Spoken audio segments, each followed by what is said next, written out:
बहुत ही ज्यादा चौंकाने वाली खबर सामने आई है। यहाँ पर एक जम्मू कश्मीर पुलिस के एसएचओ ने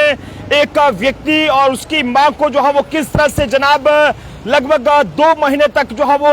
हिरासत में रखा है, जिसको लेकर कोर्ट ने जो है वो संज्ञान लिया है। और ऐसे में जानकारी के मुताबिक आपको बताने चलें कि बड़ी खबर सामने आ रही है। यहाँ पर कोर्ट ने एसएचओ के खिलाफ अवैध हिरासत के मामले में एक बड़ा जो संज्ञान है वो लिया है। और ये कहें कि पुलिस जवाबदेही पर भी जो है वो सवाल उठ के हैं। जानकारी के मुताबिक पुलिस की जवाबदेही और नागरिक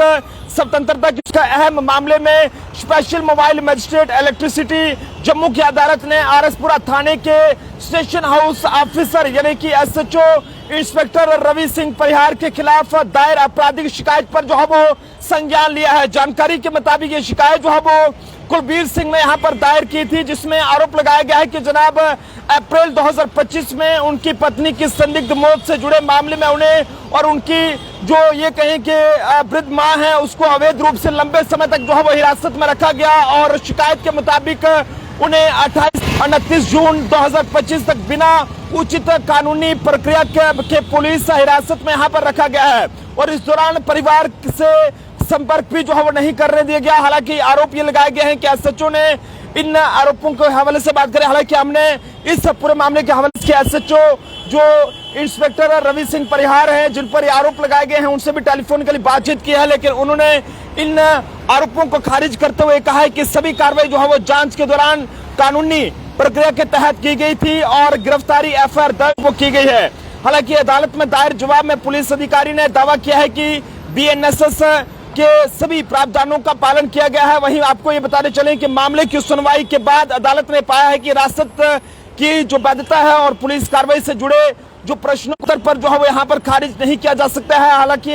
अदालत ने कहा है कि जनाब रिकॉर्ड में प्रस्तुत सामग्री के आधार पर एसएचओ के खिलाफ अवैध अधिकारों के दुरुपयोग का ये कहें कि प्रथम दृष्टया मामला जो है बनता है। मामले में एक अहम पहलू के हवाले से बात करें तो उसमें यह भी रहा है कि पुलिस स्टेशन के सीसीटीवी फुटेज को अदालत के निर्देश के बाद नहीं किया जा सका है। और रिपोर्ट में कहा गया है कि फुटेज जो है वो कथित तौर पर शॉर्ट सर्किट के कारण खराब हो गया और जिस पर अदालत ने शक जताते हुए पारदर्शिता को लेकर गंभीर सवाल जो है वो उठाए हैं। हालांकि अदालत ने यह भी नोट किया है कि शिकायतकर्ता द्वारा उठाए गए कई महत्वपूर्ण तथ्यों का स्पष्ट जवाब आरोपी अधिकारी द्वारा जो है वो नहीं दिया गया। और अदालत ने यहाँ पर इस मामले में बीएनएस की धारा 127 के तहत संज्ञान लेते हुए एसएचओ जो रवि सिंह परिहार हैं उनको यहाँ पर तलब किया है और उन्हें 2 जुलाई 2026 को व्यक्तिगत रूप से यहाँ पर अदालत में पेश होने व ये कहें कि 30,000 रुपए के निजी व ये कहें कि जमानती मुचलके जमा करने के जो है वो निर्देश दिए हैं। इसी थाने से जुड़े एक बाकी मामले में जो है वो उल्लेख किया गया है कि जिसमें जांच अधिकारी पर जो है वो सीबीआई द्वारा रिश्वतखोरी के मामले में कार्रवाई की गई है। लेकिन ये मामला जो है वो बहुत ही ज्यादा चौंकाने वाला है कि यहाँ पर ये आरोप लगाए गए हैं कि एसएचओ द्वारा जो है वो ये कहें कि एक महिला की जान जाने के बाद उसके